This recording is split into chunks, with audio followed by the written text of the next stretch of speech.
Na mvute kilikuwa kimetulia kando kando ya mto mrefu uliokuwa ukipotelea msituni. Watu wa kijiji hicho waliishi kwa hofu na imani. Hofu ya mizimu ya kale na imani kuwa kila kitu kilicho nje ya macho yao ni uongo.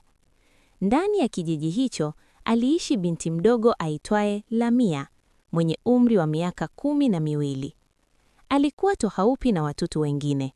Macho yake yalikuwa mazito kana kwamba yalikuwa yameona mengi kuliko umri wake. Wazee wa kijiji walimuita mtoto wa ndoto kwa sababu mara nyingi aliongea mambo yasiyoeleweka. Lakini kile ambacho hakuna aliyekijua au aliyetaka kukiamini ni kwamba Lamia alikuwa na muujiza mkubwa. Aliweza kusafiri katika muda. Time travel. Siri ya jiwe la nyakati. Kila usiku wa mwezi mpevu, Lamia alitembea peke yake hadi kwenye pango dogo nyuma ya mlima wa Ivumo.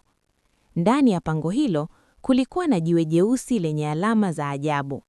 Alipoligusa tu, upepo mkali ulivuma, macho yake yalifumba na dunia ilibadilika. Siku moja alijikuta katika miaka mingi ya mbele, mahali palipokuwa na nyumba za chuma, taa zisizotumia moto na watu waliovaa mavazi ya ajabu. Aliwaona watoto wakizungumza na vitu vidogo vilivyong'aa mikononi mwao. Dunia itabadilika, alijisemea.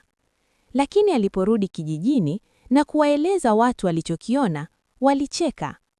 Mtoto huyu ana laana, alisema mzee mmoja. Anaota mchana, alisema mama mmoja sokoni.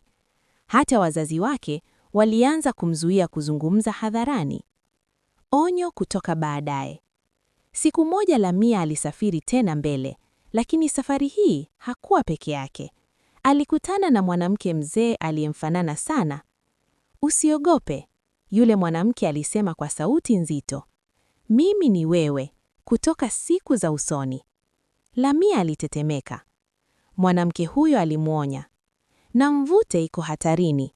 Kuna siku kijiji hiki kitapotea kabisa ikiwa hutochagua njia sahihi. Lakini kabla hajaelezwa zaidi, Lamia alirudishwa ghafla mwaka 1846. Mwisho wa sehemu ya kwanza.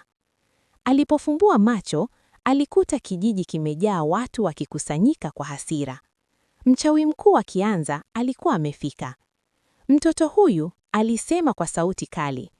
Anavunja mipaka ya nyakati. Lazima achaguliwe. Aokolee kijiji au aangamizwe. Lamia alishika jiwe la nyakati mfukoni mwake, akijiuliza, je, atatoroka kwenda siku za usoni au atabaki na kupambana na hatima ya Namvute?